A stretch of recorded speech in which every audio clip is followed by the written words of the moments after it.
Richo, soups, smoothies and salads are three of my favourite S's. Three of my favourite things in the world. Really simple things to actually remember. It reminds me, right, eat more of those things and I probably will get quite a lot of nutrition inside me. And make you smarter as well. And make you smarter as well, I know. So I have the brain, as you would call it, cauliflower here, and I am going to roast them up. But I'm just going to turn them into little florets as well, from this big thing down into something a little bit smaller. This is more so that they can just roast nice and evenly, and it gives your soup much more of a richness. Now, this is very rich in fibre, and what people do wrong is they go, oh, I want to try to increase my fibre because it's great for your gut health. However, if you go from 0 to 100, you will suffer, okay? So you want to make sure that you gradually increase your fibre. When you increase your fibre, please increase your water intake as well. So just a few little nutritionist tips just there. Looking good. Lovely stuff. So we need some extra virgin olive oil just on here. Nice, generous amount. That's it, some cracked black pepper. While I'm at it, I'm gonna put a bit of extra virgin olive oil in a nice warm pan on a low little simmer there. And I've got the salt. Lots of salt, please. Now, I'm going to put this in the oven for about 30 to 40 minutes. I really just want them to kind of shrink up. Those natural sugars that come in the vegetable will just come out, and that's where all the flavour comes from in the soup. So into the oven with that one, please. So, of course, the true basis to a good soup is some onion and garlic. So I've got half a red onion there. If you could just chop that one up for me. Now, I am going to blend this soup, so it's going to be a nice, smooth soup. So don't worry too much about making everything look pretty and in perfectly symmetrical little chunks. It really does not matter. Oh, you love your pureed soup, don't you? I do like a pureed soup. I think it might be a British thing, actually. Maybe the English like to just cook the hell out of all their vegetables and puree it all up and it all comes together. They do, and that is something that actually I would get you to do sometimes, because sometimes that is nice and that tastes delicious, but actually try and see how you go with undercooking some of your veggies. What that's going to mean is you're going to retain the nutrition in there so much more. So it's a wonderful thing to do there. So I'm going to just saute this one off. And then to these sweated down onion and garlic, I actually have some soaked cashews. Now, normally in a cauliflower soup or many creamy type soups, you would have double cream or something like that, or cooking cream. I'm gonna make my own, okay? I've got some oat milk.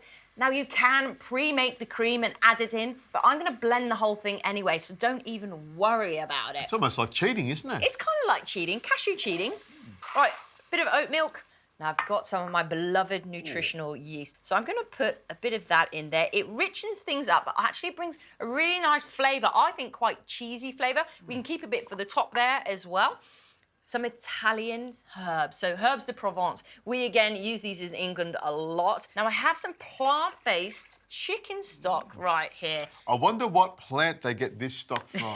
There is no chicken in sight in there, but it does have that lovely flavour that I will admit chicken stock does have. So that's a great thing, and that's in my pantry all the time now. So this stock is going to warm through, and all we need to do is wait for our roasted cauliflower, and then we can add it.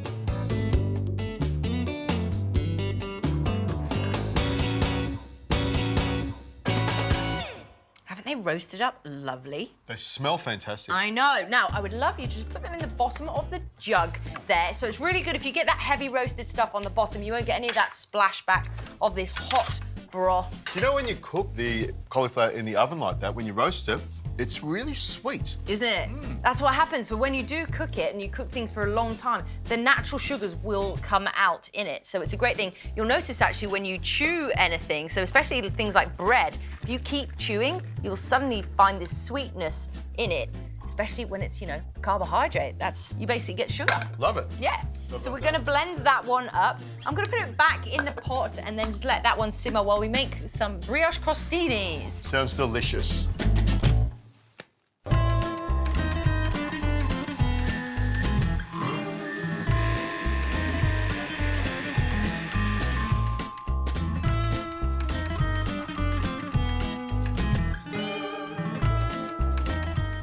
Warm that one back up, Richo. So whilst that's warming up, now I'm just going to turn this into more of a meal. I've got some stale brioche. How good is brioche? I get the stale stuff. What about the fresh bread? You get the stale stuff. Well, sometimes, you know, I don't have a family yet. I don't have too many people around to eat it. So it is good to know what to do with these things if they go a little bit harder than you'd like, I think. So I've got some Parmesan just on here. And I'm very easily just switched from an oven to a nice hot grill. And there is nothing better, I don't think, than a bit of melted cheese on brioche, because I'm going to make these into cheesy crostini. Easy peasy, cheesy brioche crostini. You know it. So there we go. They only need a few minutes. Keep your eye on them until they go nice and grilled.